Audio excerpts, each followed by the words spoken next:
trees. But before I paint the trees, I have to make this look as much like Nakuru as I possibly can. So the pink line that I'm painting on the lake is actually supposed to represent flamingos on Lake Nakuru, some which will be fine to the distance and a few others that will be closer to us. As I do that, I'm going to tell you something interesting about Nakuru, and this will sound like a tangent, but it's related to the lake. Lake Nakuru is located in a basin, and so it doesn't have any outlets like rivers that transport water from it to other places. The only way water gets out of the lake is through evaporation. So since it's a closed system that doesn't have any outflow, this makes it highly alkaline. And because of this high salt content in the water, a special type of bacteria called cyanobacteria thrives really well in these conditions. And cyanobacteria is the main energy source or the main food source for these pink flamingos that are synonymous with Lake Nakuru. Unfortunately, flamingos have been living Lake Nakuru in high numbers for the past couple of decades, and this is because they're running out of food. Now, why are they running out of food? The water levels have been rising in Lake Nakuru and many other lakes in the East African Rift Valley for a number of reasons I'm going to talk about briefly.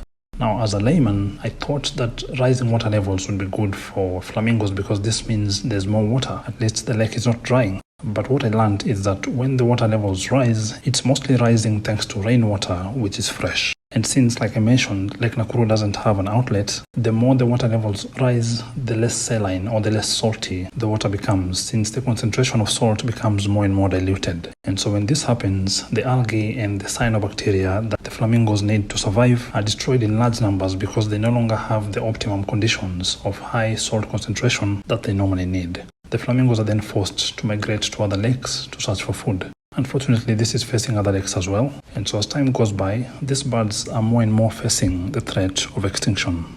Human activity is mostly responsible for this situation, the main culprit being environmental degradation. Since there's been a lot of deforestation in the surrounding catchment areas like the Mau Forest and other parts of Nakuru, soil erosion has accelerated, and so when it rains, most of the rainwater ends up flooding Lake Nakuru. Since when the lake expands, it also comes into contact with populated areas. There's now another problem, which is pollution.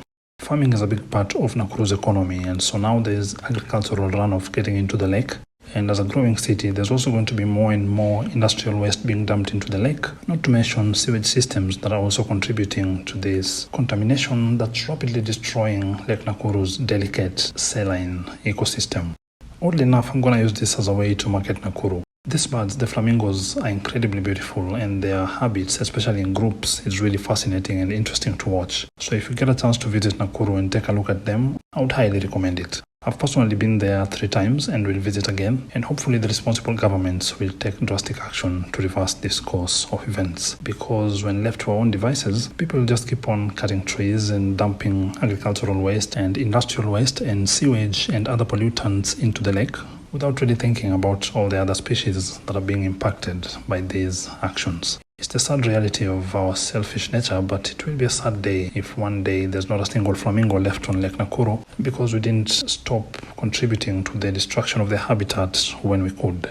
This makes this painting even more of a throwback piece, depending on when you see this or on how long it stays there, since we don't know if in 20 or 30 years there will be any more flamingos on the lake. But the flamingos are what the lake has been known for more than anything over the years, and so I figured I might as well add them there. And when I'm done painting the lake, I'm going to move on to the trees that are in the